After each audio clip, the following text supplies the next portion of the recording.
Hudson Valley Linux Group Mad Science Fair.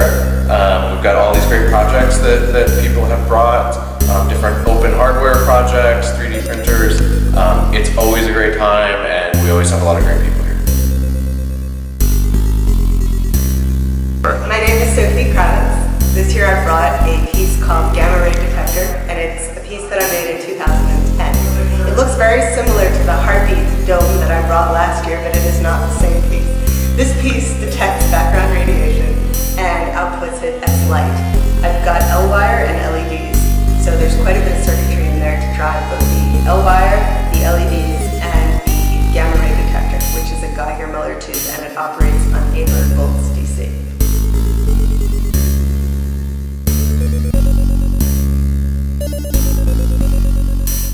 So what I was printing while everybody else was watching the movie was chainmail, and this is one of those magic things that I didn't believe would work either, but it is flexible fabric that is 3D printed, and when it's printed it is a flat thing like that and rigid, and you pry it off of the platform, and there it is, flexible, it prints in one piece. I have not glued this together, and I didn't believe it until I did it, but there it is.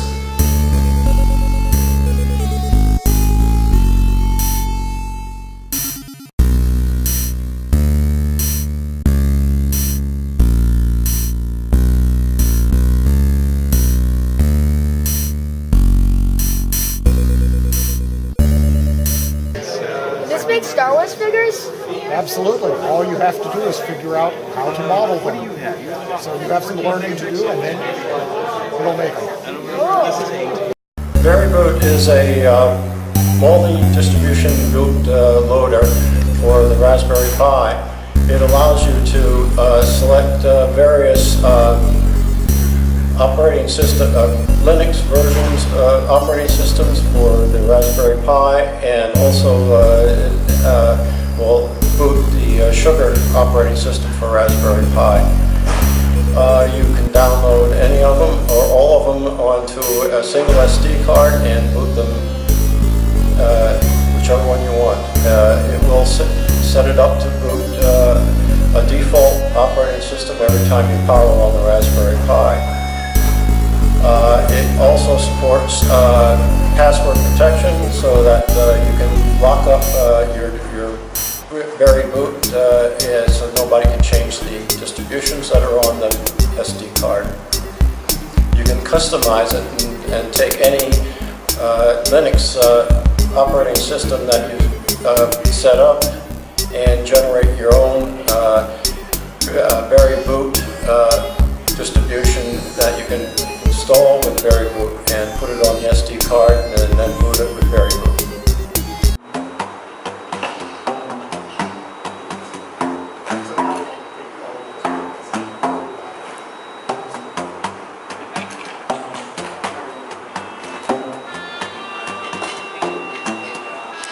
I don't actually know any of the songs.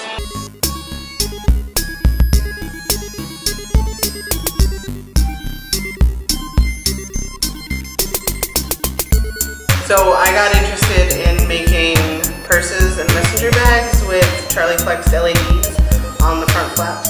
And the easiest way we decided to power those and program those was through a very small Arduino. So what you're seeing is the Femtoduino, and that is, as of a few months ago, the world's smallest Arduino, and we got it shipped to us in board form. We soldered all of the little components onto it and just recently got it working to a point where it can load a sketch and, you know, do some fancy Arduino-like things. And then the next step is to actually utilize it in both the purses and our Maker Faire project. It's going to run some radio doodads. And it's pretty cool.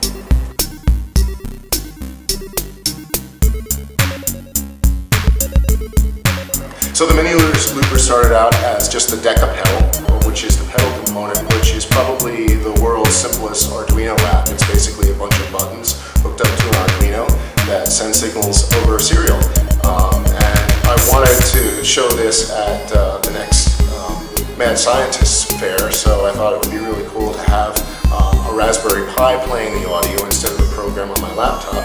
So I set up something to do it on the Pi using a couple hundred lines of Python and some swig wrappers for also sound and the fluid synth audio system, and voila, instant synthesizer.